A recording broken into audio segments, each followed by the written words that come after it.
भारतीय संस्कृति पर कहीं न कहीं पश्चिमी सभ्यता हावी होती जा रही है, जहां आज की युवा पीढ़ी इसे विलुप्त करने की कोशिश में जुटे हैं। 14 फरवरी को आधुनिक युवा पीढ़ी वैलेंटाइन डे के रूप में मनाते आ रहे हैं, जिससे समाज में भटकाव की स्थिति उत्पन्न हो रही।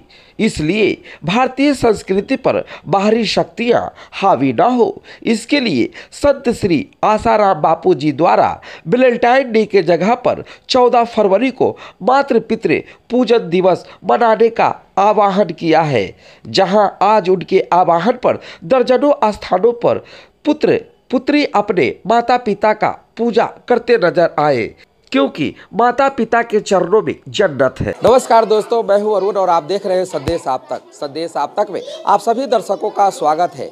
आज की युवा पीढ़ी जो वेस्टर्न कल्चर को अपनाकर पुरानी संस्कृति को भूल चुके हैं, इसे वैलेंटाइन डे के रूप में मनाते हैं, लेकिन कुछ आज भी भारत के जो भारतीय संस्कृति परंपरा को निभाने वाले लोग हैं, आज भी माता पिता का पूजन करते हैं। आज हमारे साथ आप देख सकते हैं संदेश आप तक के माध्यम से कि यहाँ पे सभी माता पिता जो है अपने छोटे छोटे नौनिहाल बच्चे बिना कोई फर्क के, ज़्यादातर इसमें बेटियां हैं जो माता का पूजन कर रही हैं, और इनका एक ही मकसद है कि माता पिता के पूजन से बढ़कर कोई पूजा नहीं है। भारतीय संस्कृति और सनातन धर्म में सबसे बड़ा मकसद यही है कि जब तक मात्र पिता इस पृथ्वी पर है, उनके लिए सभी तीर्थ स्थल उनके चरणों में है। और यही कारण है कि भगवान गणेश ने भगवान शंकर और माता पार्वती का पूजन कर ही जो है पूरे चौहद्दी को नाप लिया था, और उन्होंने कहा था कि हमारे लिए इससे बड़ा तीर्थ स्थल कोई नहीं है। तो भारतीय संस्कृति आस्था और विश्वास की है, सनातन धर्म आस्था और विश्वास का है, और इसे बचाए रखने के लिए जो है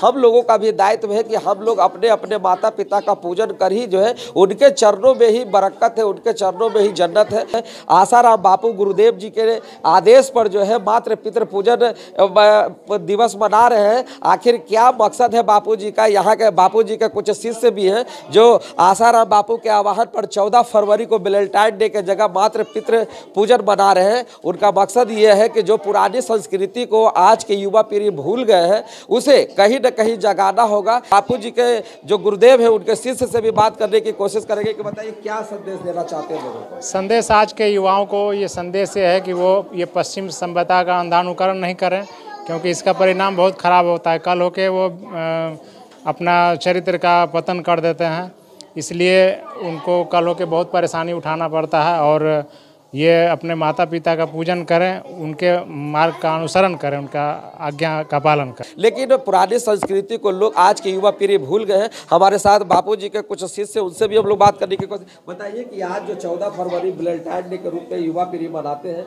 लेकिन आप मातृ पितृ पूजन दिवस मना रहे, क्या मकसद है? देखिए, हमारे गुरुदेव का कहना है कि हमारा ही संस्कृति सब पर है और हमारा संस्कृति संस्कार सबसे पुराना है, और हम लोगों पर कोई पाश्चात्य संस्कृति हावी हो जाए, ये हो नहीं सकता है।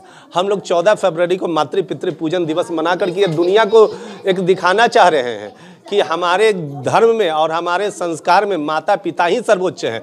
प्यार करने के लिए माता पिता से बड़ा कोई सर्व चीज़ ही नहीं है।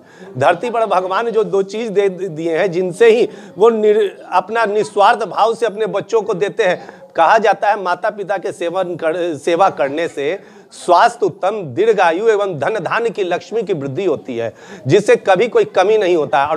और हमारे संस्कार, हमारे भारतीय संस्कृति को बर्बाद करने के लिए पाश्चात्य संस्कृति ने 14 फरवरी को वैलेंटाइन डे किया है। वैलेंटाइन डे का मतलब है कि सर्वनाश। अगर जो युवा है उसका सबसे बड़ा शक्ति होता है उसका ब्रह्मचर्य, और 14 फरवरी वैलेंटाइन डे का मतलब ही है कि सर्वनाश। हम लोग उस सर्वनाश से भारत को बचाने के लिए, हमारे गुरुदेव ने भारत को और अपने धर्म को बचाने के लिए 14 फरवरी को मातृ पितृ पूजन दिवस मनाने का आह्वान किया है, और ये पूरे विश्व में ये फैलते जा रहा है। 14 फरवरी को मातृ पितृ पूजन दिवस एवं 25 दिसंबर को तुलसी पूजन का आह्वान हमारे गुरुदेव ने किया है, जो कि भारत को एक नई ऊर्जा, एक नई संस्कार और नई संस्कृति दे रही है। तो हम संदेश आप तक के माध्यम से आप सभी से अपील करते हैं कि 14 फरवरी को वैलेंटाइन डे न बनाकर जो है मातृ पितृ दिवस मनाए, क्योंकि उन्हीं के चरणों में जन्नत है। पटना सिटी से संदेश आप तक के लिए अरुण कुमार की खास रिपोर्ट।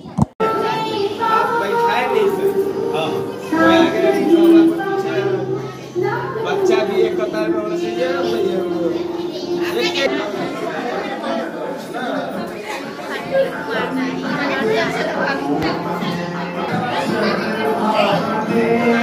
Thank you.